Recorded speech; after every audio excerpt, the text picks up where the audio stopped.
오늘 우리에게 주신 하나님의 말씀 마태복음 27장 1절에서 26절까지 말씀입니다. 마태복음 27장 1절에서 26절까지 말씀입니다.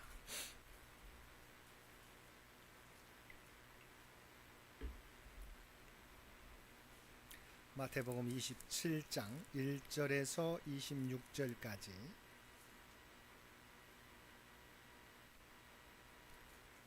우리 주신 말씀 한 절씩 교독합니다. 27장 1절에서 26절까지. 새벽에 모든 대제사장과 백성의 장로들이 예수를 죽이려고 함께 의논하고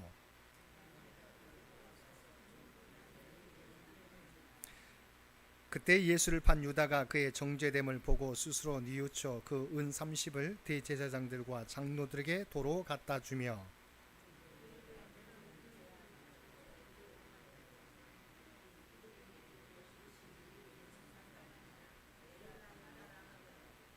유다가 은을 송소에 던져놓고 물러가서 스스로 목매어 죽은지라.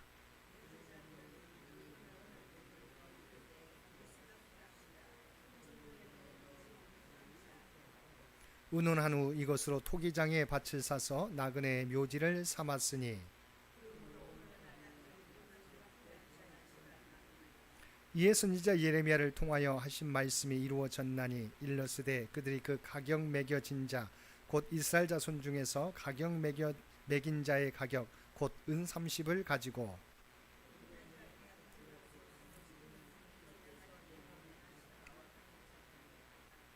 예수께서 총독 앞에 섰음에 총독이 물어 이르되 내가 유대인의 왕이냐? 예수께서 대답하시되 내 말이 옳도다 하시고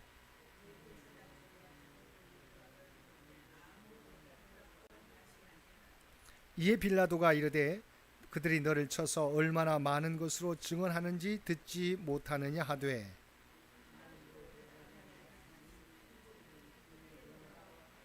명절이 되면 총독이 무리의 청원대로 죄수 한 사람을 놓아주는 전례가 있더니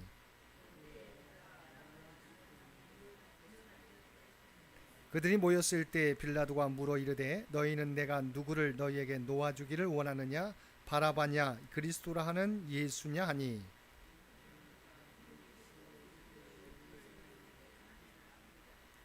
총독이 재판석에 앉았을 때 그의 아내가 사람을 보내어 이르되 저 옳은 사람에게 아무 상관도 하지 마옵소서. 오늘 꿈에 내가 그 사람으로 인하여 애를 많이 태웠나이다 하더라.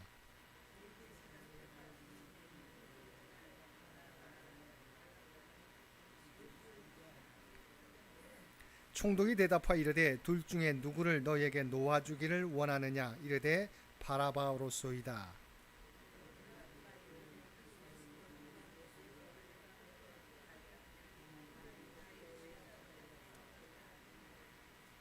빌라도가 이르되 어찌미냐 무슨 악한 일을 하였느냐 그들이 더욱 소리질러 이르되 십자가에 못 박혀야 하겠나이다 하는지라.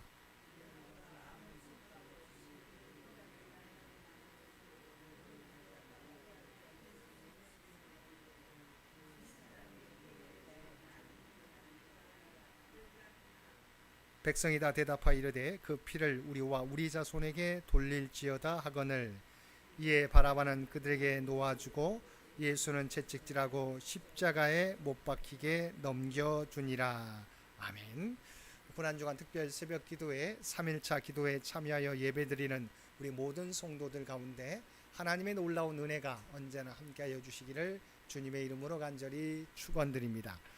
오늘 말씀은 사내들이니 예수 그리스도를 유대 로마 총독 빌라도에게 송치한 사실과 유다의 자살 사건 그리고 빌라도의 신문과 무리들의 요구에 영합한 빌라도의 사형 선고를 보도하고 있습니다.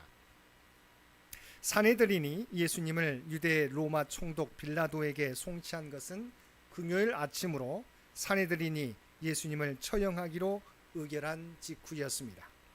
그리고 이처럼 사내들인이 예수님을 처형하기로 의결만 하고 빌라도에게 송치한 것은 당시 로마의 식민 통치를 받고 있던 유대의 최고 의결기관인 사내들인에는 우리가 잘 알고 있듯이 사형 집행권이 없었기 때문입니다.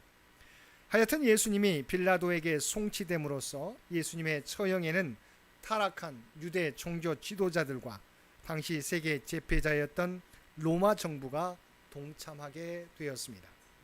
이는 사탄이 그야말로 모든 수단을 동원하여 예수님을 죽이도록 획책했음을 보여줍니다. 한편 가룟 유다의 자살 사건은 사복음서에서 본문에만 나오는 독특한 것으로 일종의 삽입적인 성격을 지니고 있습니다. 즉 본문의 1절과 2절 다음의 내용은 11절과 연계되는 것입니다. 근데 마태가 이처럼 가룟 유다의 자살 사건을 굳이 여기에 삽입한 것은 한 가지 중요한 목적 때문입니다. 즉 마태는 이 사건을 산헤드린이 예수님을 빌라도에게 송치한 기사 1, 2절과 예수님께서 빌라도에게 신문 받으신 기사 11절에서 26절 사이에 삽입하여 언급함으로써 예수님에 대한 산헤드린의 사형 의결이 허위와 조작으로 말미암았음을 보여주고자 한 것입니다. 한편 본문은 특히 가룟 유다의 자살이 무지한 예수 그리스도의 피를 판 데 대해 양심의 가책을 받았기 때문이라고 밝히고 있습니다. 근데 이것은 회개와 다르다고 하는 것입니다. 가룟 유다는 예수님이 정죄당하시는 모습을 보고 깊은 괴로움에 빠집니다. 이때 사용된 헬라어 단어는 메타멜레세이스입니다. 이것은 바로 마귀의 교묘한 전략입니다. 마귀는 먼저 죄를 짓게 만든 뒤 그 죄책감을 이용해서 다시 우리를 공격합니다. 너 같은 자가 어떻게 하나님이 용서하시겠느냐? 회개는 무너진 나 자신을 바라보는 데서 멈추는 것이 아닙니다. 회개는 연약하고 비참한 나를 넘어서 여전히 선하시고 자비로우신 하나님을 바라보는 것입니다. 사랑하는 성도 여러분, 우리가 죄를 지었을 때 마귀의 음성에 속지 마시기를 바랍니다. 죄책감에 눌려서 주님을 피하지 말고 염치불구하고 주님의 보혈에 의지하여 은혜의 보좌 앞에 나아가는 우리 모든 성도들 되시기 바랍니다. 빌라도에게 이송된 예수님께서는 두 차례 걸쳐 신문을 당하셨는데 첫 신문에서 빌라도는 예수님에게서 아무런 죄도 발견할 수 없었습니다. 때문에 그는 유대인의 명절 때 죄수를 특별 사면하는 전례를 따라서 예수님을 놓아주고자 했습니다. 그래서 16절과 17절 말씀에 보면 빌라도가 군중들에게 강도 바라바와 그리스도 예수 중에 누구를 놓아주기를 원하느냐고 물었습니다. 바라바는 당시 로마의 반역을 도모했던 무장 폭도의 우두머리였습니다.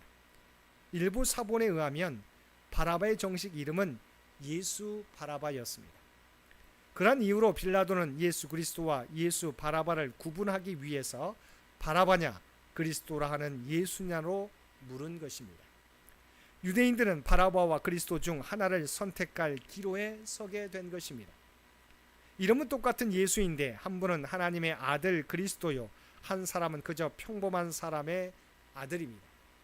한 분은 사랑과 의와 진리를 무기로 사용하는 분인데 한 사람은 폭력과 괴유를 무기로 삼았던 사람입니다. 한 분은 영원한 삶을 주시고자 하셨고 한 사람은 일시적인 정치적 해방을 추구하며 생명을 해하던 자였습니다. 그런데 당시 유대인들은 하나님의 아들이요 영원한 생명의 주이신 그리스도 대신에 사람의 아들이며 악명 높은 살인자였던 바라바를 택한 것입니다. 빌라도는 유대 종교 지도자들의 조종을 받은 무리들의 격렬한 요구에 결국에는 예수님 대신 바라바를 놓아주고 예수님에 대해서는 사형을 선고하고 말았습니다. 즉 빌라도는 누구보다도 유대 종교 지도자들이 지닌 음모를 정확히 파악하고 있었지만 구태여 예수님으로 인해서 그들과 극단적인 갈등을 야기하고 싶지 않았으며 특히 유대 종교 지도자들에 의해서 선동된 군중들이 일으킬지도 모르는 폭동을 우려해서 예수님을 십자가에 못 박도록 내어주고 만 것입니다.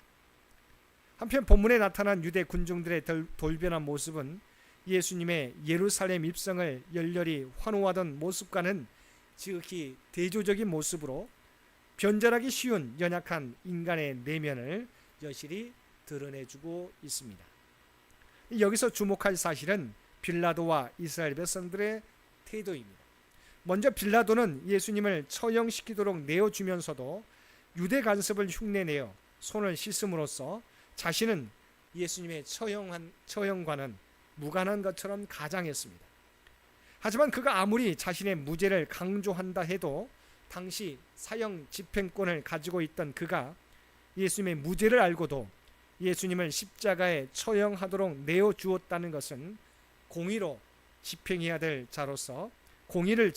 자로서 직권을 배임한 처사요 엄청난 죄악을 범한 것이 분명합니다.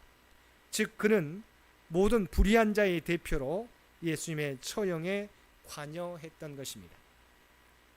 결국 그는 자신의 무죄 주장에도 불구하고 예수님을 죽인 책임자로 규정되어 2000년 동안 그리스도인의 저주의 대상이 되고 있으며 앞으로 그리스도께서 재림하실 때까지 그 저주는 끊이지 않을 것입니다. 다음은 유대인들의 태도입니다. 그들은 예수님을 죽인 책임을 자신과 자손들이 떠맡겠다고 자처하고 나섰습니다. 25절 말씀입니다. 백성이 다 대답하여 이르되 그 피를 우리와 우리 자손에게 돌릴지어다. 이는 실로 하나님을 두려워하지 않는 패역한 자들의 모습입니다. 그리고 이 얼마나 앞뒤 분별하지 못하고 내뱉은 위험한 말입니까? 그들은 지금 스스로 저주받겠다고 자처하고 있는 것입니다.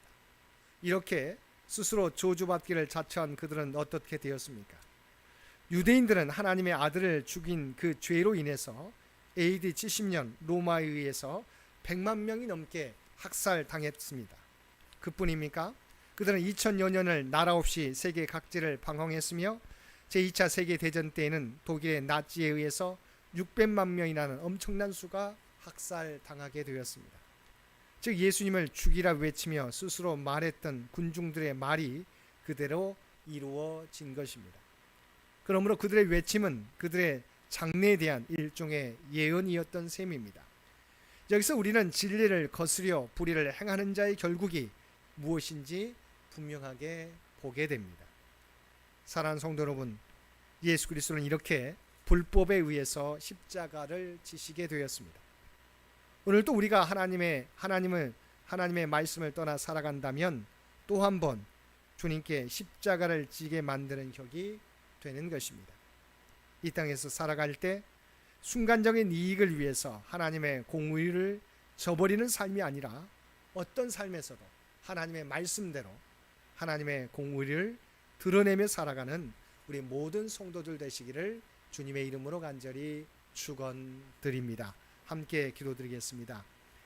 사랑 은혜가 충만하신 아버지 하나님, 세상의 이익 때문에 하나님의 공의를 저버리는 저희들 되지 않게 하여 주옵소서. 또한 우리의 회개가 양심의 가책에 그치지 않게 하시고 주님 앞에 나와 우리의 죄를 회개하고 잘못된 길에서 돌이키는 참된 회개가 되게 하여 주옵소서. 오늘도 이 나라와 이 민족을 기억하여 주시고 오직 하나님의 뜻 가운데 통치하시고 인도하여 주시기를 원합니다. 중동에서 계속되는 전쟁을 주께서 아버지 하나님 기억하여 주시고 전쟁으로 말미암은 많은 사람들, 아버지 고통받는 많은 사람들에게 하나님이 위로하여 주옵소서. 또한 그 전쟁이 하루속히 종식되게 도와주시고 정말 바라옵기는 그 땅 위에도 하나님의 평화가 임할 수 있도록 주께서 역사하여 주시옵소서. 또한 우리 창현재단을 기억하여 주시고 100주년을 준비하고 있습니다. 아버지 하나님, 우리가 준비하는 모든 것들을 통해서 하나님의 계획하신 바가 이루어지게 하여 주옵소서. 오직 하나님의 뜻과 영광만이 나타나게 하여 주시옵소서. 또한 다음 선교 100년을 준비하는데 부족함이 없도록 우리 모두를 주의 도구로 사용하여 주시옵소서. 육신의 연약함 가운데 있는 죄 백성들을 기억하여 주시고 아버지 하나님, 몸은 연약할지라도 그들의 중심은 늘 주님을 향할 수 있도록 붙잡아 주시옵소서. 또한 주님을 의지하며 간구하며 예배드리게 될 때 그들의 모든 간구가 하늘 보좌에 상달되어지며 하나님께서 기뻐 받으시는 예배가 되게 하여 주옵소서. 또한 놀라운 하나님의 치유와 회복의 역사가 그들 모두에게 나타나게 하여 주시옵소서. 사랑하는 자녀 손들을 주께서 붙잡아 주시길 원합니다. 믿음을 보기 힘든 이 시대 가운데 사랑하는 자녀들의 믿음이 약해지지 않게 하여 주옵소서. 늘 하나님과 동행하며 살게 하여 주시옵소서. 말씀이 그의 삶의 기준이 되게 하여 주시옵소서.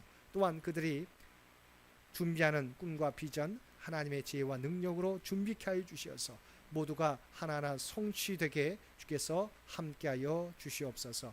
오늘 또 우리에게 복된 하루를 허락해 주신 것 진심으로 감사드립니다. 특별히 고난주간을 저희가 보내고 있습니다.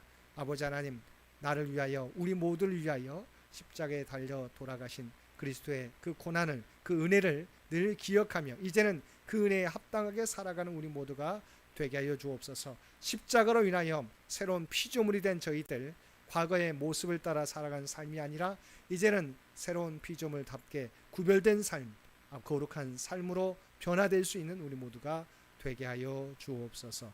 이 모든 간구 우리를 구원하여 주신 예수님의 이름으로 간절히 기도드리옵나이다. 아멘.